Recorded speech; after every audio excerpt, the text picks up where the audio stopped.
Kalau mimpi yang dari setan biasanya hanya mengunggulkan diri sendiri.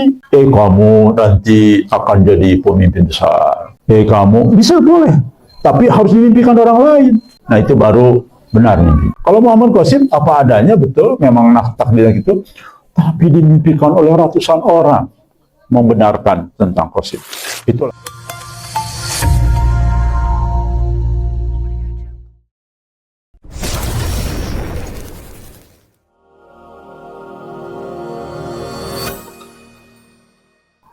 Kenapa mimpi ini termasuk ru'yah mutawatir? Karena lebih dari 20 mimpi yang menyatakan Muhammad Qasim pada akhirnya akan ke tanah uzlah. Teks mimpi, tafsir mimpi ya. Saya langsung nih.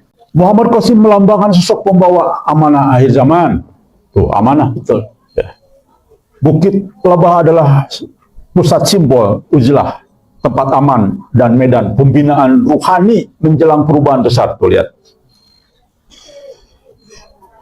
Medan pembinaan ruhani.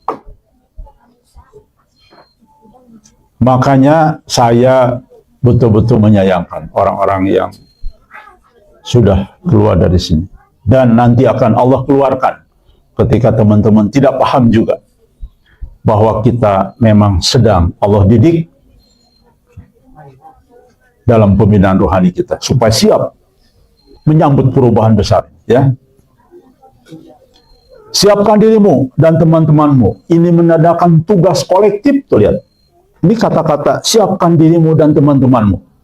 Ini adalah tugas kolektif dan tanggung jawab spiritual bersama. Betul. Berarti ada mimpi teguran sebelumnya kepada kita untuk mulai berubah. Serius membenahi diri. Karena kita yang sudah ditakdirkan sesuai mimpi ya, bahwa kita akan menjadi pendorong perubahan ini. Layar dan tulisan berarti wahyu isyari ini termasuk. Dengan sekalian, komunikasi dari alam ruh kepada akal sadar dengan unsur ilham. Tuh kalau layar. Kalau teman-teman memimpikan layar, tiba-tiba di layar itu ada sesuatu, ini takwilnya, layar itu. Makanya saya katakan, layar itu dahsyat dari sisi isyarat mimpi ya. Bangun jam 3 pagi memberikan isyarat bahwa mimpi berada di antara waktu paling mustajab dan suci. Mirip waktu sholat malam atau tahajud. Jadi mimpi yang bagus tuh sepertiga malam plus siang. Kali ya. Takwil terperinci. Tulisan di dalam mimpi, bentuk dan ilham dari langit, terkadang berupa perintah, peringatan, atau kabar gaib, ru'yah, nubuwah. Jika tertulis jasad jelas dan terbaca, ini menandakan kebenaran dan tidak campur dengan syubhat. Jelas tertulis, itu berarti menandakan kebenaran dan tidak campur dengan syubhat. Seperti seorang mimpi, di layar ada 2 orang. Yang satu jelas, si Fulan. Yang satu masih samar. Ini artinya si Fulan itu sudah jelas takdirnya seperti apa ya. Siapa yang melihat tulisan dari langit atau di layar, tulisan di langit atau di layar, dan terbaca olehnya, maka ini pertanda datangnya amanah atau taklif dari Allah. Mimpi ini adalah jenis ilham, sebagaimana dalam hadis sahih, tidak ada yang tersisa dari kenabian kecuali al-mubasyirat. Apa itu? Adalah mimpi yang benar. Ini termasuk kelompok itu, ya. Al-mubasyirat. Jadi ternyata teman-teman, kita paham sekarang, mimpi pribadi yang menyampaikan tentang isi pribadi itu belum tentu mubasyir, bahkan rawan. Bahkan saya takwilkan beberapa mimpi orang-orang yang cukup dikenal lah dalam dunia perhelperan. Ternyata kesimpulannya, kalau hadis-hadis bahkan hadis maudhu. Masya Allah, dari setan, dari angan-angan ternyata. Ketika kita sampaikan latar belakangnya. Jadi makanya nanti penakwilan itu harus jelas. Si Fulan kenal dengan Muhammad Qasim, membantu menyabarkan mimpinya ini. Harus lengkap ternyata. Ketika kita menyampaikan lengkap, dan sekarang seperti apa dia itu? Ya, perjuangannya kayak apa? Karena ingat, takwil yang benar itu tahu fakta yang ada sekarang berjalan. Misalkan Mas Sugi mimpi bagus-bagus, ada 100 mimpi Mas Sugi.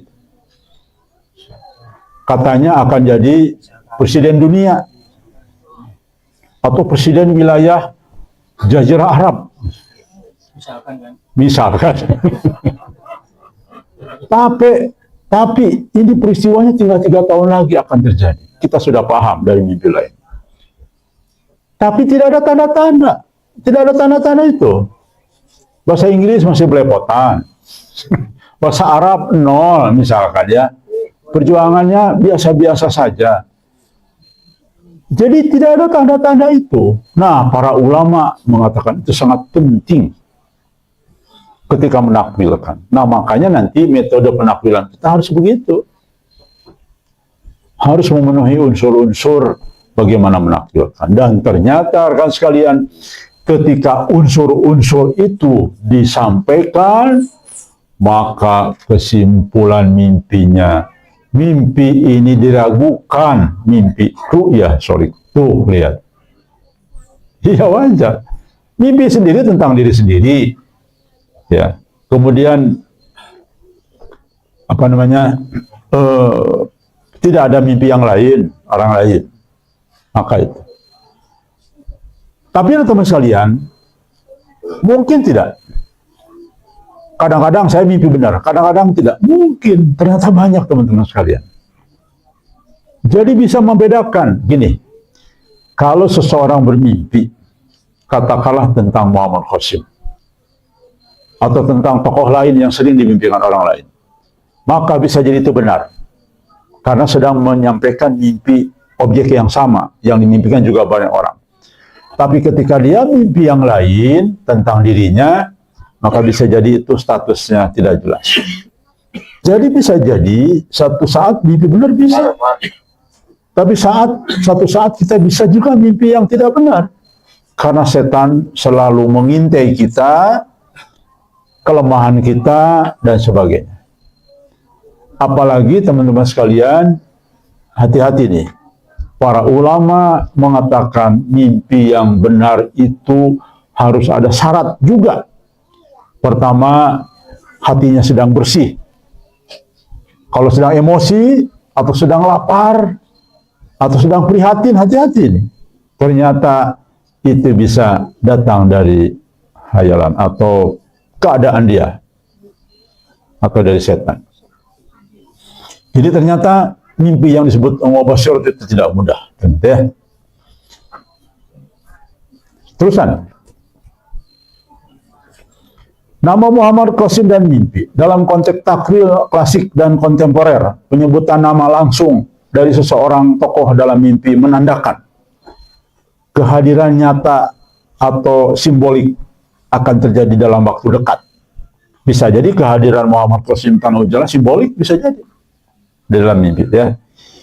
Ia akan membawa misi dan ujian besar dari Allah. Karena ada juga mimpi yang lain simbolik. Muhammad Qasim akan berubah. Nah tadi yang dibacakan oleh Mas Dedi itu sebetulnya begitu.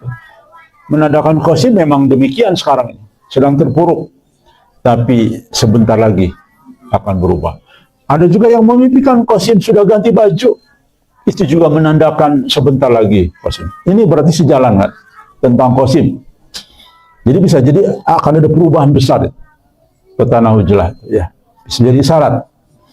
Jika tokoh tersebut di dalam koneksi positif, disambut persiapan, maka ia termasuk orang yang mendapat taufik dan dibantu dari langit.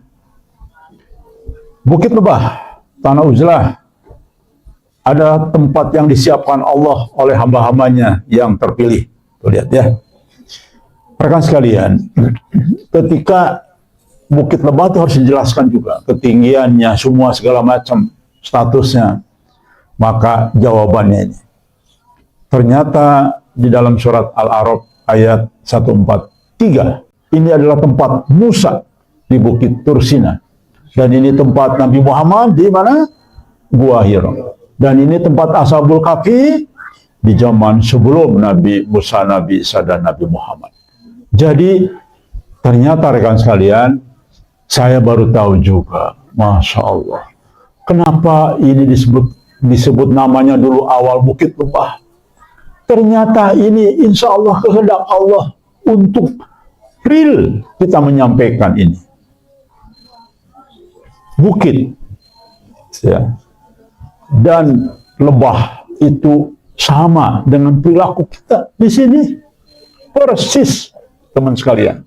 Jadi penamaan di awal tiba-tiba saya punya ide Bukit Lebah itu adalah bimbingan dari Allah. Karena ternyata rekan sekalian, kalau teman-teman gali apa yang kita lakukan persis seperti lebah, bikin komunitas baru tanpa upah, saling menjaga, saling membela, dan menghasilkan madu. Kita menghasilkan apa nih? Akan menghasilkan guncangan bagi dunia, manfaat yang besar. Kenapa? Doa orang-orang dari Bukit Lebah lebih berpotensi untuk didengar oleh Allah Subhanahu wa Ta'ala. Apalagi kita terus memperbaiki diri. Bayangkan doa kita begitu tinggi di mata Allah, ya.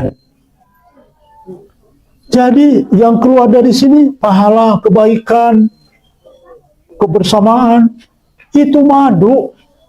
Rekan sekalian, manfaat dari semua sisi. Coba silahkan teman-teman, para analis di sini. Ternyata betul persis teman-teman sekalian. Nanti kita buat tema baru khusus ya. Penamaan Bukit Lebah sesuai dengan apa yang ada di Bukit Lebah isinya. Sekarang ini sesuai. Orang-orang di sini bagian lebah. Semua lillahi ta'ala. Lebah dibayar nggak? Mencari bunga? Enggak. Untuk siapa mencari bunga? Untuk dirinya apa untuk kelompok? Untuk kelompok. Bahkan dia berkorban, siap berani. Mengganggu komunitas saya siap mati. Tuh bayangkan. Lebah, kalau nyengat kita mati dia. Tahu ya teman-teman? Nyengat nih. Tertinggal, mati dia. Beberapa menit kemudian mati itu. Tuh lihat lebah. Dan kita harus begitu. Tapi bukan mati karena seseorang, karena Allah. Makanya di sini ditanamkan kepada teman-teman untuk semua karena Allah. Jangan karena suami, karena istri, karena amir, karena apa. Jangan. Bahkan itu hanya sekedar untuk menggerakkan saja. Tapi karenanya harus karena Allah. Ya, lihat lebah.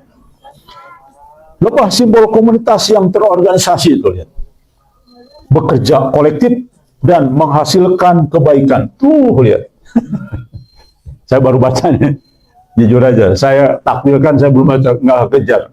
Saya mau baca dulu, nggak kejar. Tapi ternyata ada. Yang saya jelaskan langsung muncul, tuh lihat. Padahal ini saya kajian lain ini. Masya Allah, ya. Jadi lebah itulah simbol komunitas yang terorganisasi. Bekerja kolektif dan menghasilkan kebaikan. Dalam surat An-Nahl ayat 68-69. Dalam makna ruhani, Bukit Lebah adalah medan perjuangan ruhani, tempat yang dipersiapkan pasukan mahdawi dan ujian fitnah akhir zaman. Yang akan lolos ujian, insya Allah yang lebih dijamin adalah orang-orang yang sudah ujlah. Ya. Apa makna perintah? Siapkan dirimu dan teman-teman kamu di dalam mimpinya. Ini adalah perintah kolektif, bukan individu, mengisyaratkan bahwa Mas Harto bukan hanya saksi, tapi pemikul, salah satu pemikul peran dalam peristiwa besar ini. Tuh. Mas Marto gitu. Salah satu dari sekian banyak pemikul peran ya. Juga saksi. Allah kasihkan ke dia sebagai saksi. Ada komunitas spiritual ashab atau kelompok yang juga harus bersiap-siap. Nah, siapa komunitas spiritual? Penduduk ruhani. Siapa penduduk ruhani? Orang yang sudah ujlah. Makanya di dalam kitab-kitab ulama besar terdahulu jelas banyak kutipan orang-orang yang uzlah nanti di ujung akhir zaman disebut penduduk ruhani, bukan penduduk dunia lagi. Kenapa? Sudah meninggalkan keduniawian karena begitu sangat banyak fitnah yang terjadi. Di dalam Quran, dalam surat Al-Imran ayat 200, wahai orang-orang beriman, bersabarlah, kuatkan kesabaranmu, dan tetap bersiaga. Mimpi sebelumnya Mas Harto berada di Bukit Lebah bersama Kang Diki dan Muhammad Qasim. Bangunan untuk kepresidenan dibangun. Tuh, lihat. Ini saya apa adanya nih, sesuai dengan takdir. Mimpi orang lain, Muhammad Qasim datang ke tempat-tempat ujlah, memakai pakaian putih dan membawa cahaya dari tubuhnya. Mimpi yang lain, Muhammad Qasim dijemput di sini oleh siapa? Oleh Nabi Isa, Nabi Musa dan malaikat. Tuh, banyak memimpikan ini. Makanya mutawatirah atau mutawatir mimpi. Mimpi Tesipa dan Rahma juga mengisyaratkan Qasim sebagai sosok yang akan datang ke tempat-tempat penting, membawa amanah dan diiringi oleh penerima pesan rohani. Dengan demikian mimpi ini adalah penguat spiritual ru'yah mu'akkadah terhadap tanda-tanda kedatangan dan peran Muhammad Qasim. So, mimpi Muhammad Qasim sendiri semakin valid, tempat ujlah semakin valid, dan orang-orang yang disebut itu juga semakin valid. Ya, inilah baru mubasyirat. Makanya sekali lagi dengan ringan kita akan merubah semua. Makanya saya bilang di perpustakaan Berita Langit cek ulang. Kalau memang ini sudah masuk ru'yah, sudah tidak apa-apa, teruskan tayang. Walaupun penakwilannya kurang sempurna, tapi minimal statusnya dulu. Kalau ini statusnya diragukan, off. Jangan tayangkan, di off dulu. Siapa tahu ada mimpi yang sejenis nanti. Kita akan ketat sesuai dengan apa yang Allah inginkan, ya. Rekan sekalian, kategori penjelasan mimpi tadi adalah apakah ini mimpi ru'yah shadiqah? Ya.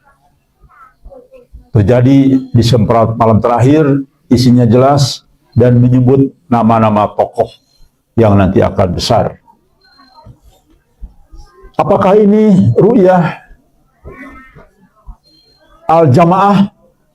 Ya, ada perintah kolektif untuk persiapan spiritual bersama. Tuh, ya. Kalau mimpi yang dari setan biasanya hanya mengunggulkan diri sendiri. Kamu nanti akan jadi pemimpin besar. Kamu bisa boleh, tapi harus dimimpikan orang lain. Harus dimimpikan orang lain kolektif. Nah, itu baru benar mimpi. Tapi kalau diri sendiri enggak. Kalau Muhammad Qasim apa adanya, betul, memang takdirnya gitu, tapi dimimpikan oleh ratusan orang membenarkan tentang Qasim. Itulah mimpi yang berkualitas, ya. Apakah mimpi ini mimpi tawatur ru'yah? Ya, sedang menuju ke sana. Dan sudah ada banyak mimpi berbagai individu dengan konteks senada. Rekomendasi, mimpi ini layak dipublikasikan secara selektif kepada komunitas yang siap secara ruhani.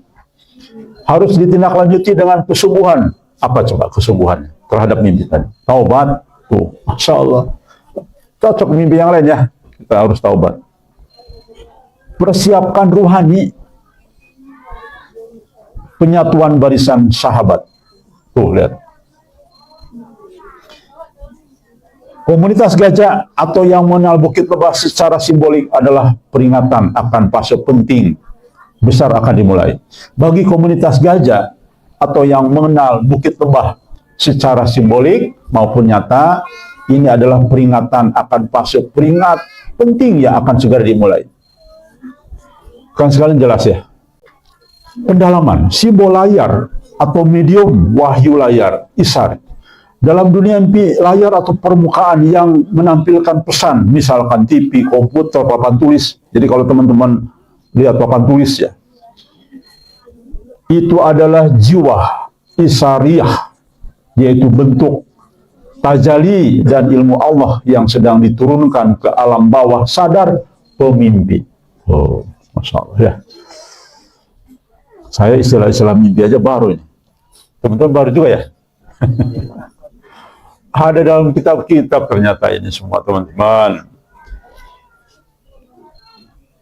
Ini bukan wahyu syar'i, bukan wahyu para nabi betul, tapi wahyu ilhami. Ilham seperti dalam surat Al-Kahfi ayat 65 atau ilham kepada Maryam di dalam Ali Imran 37. Ini bukan wahyu syar'i para nabi, bukan.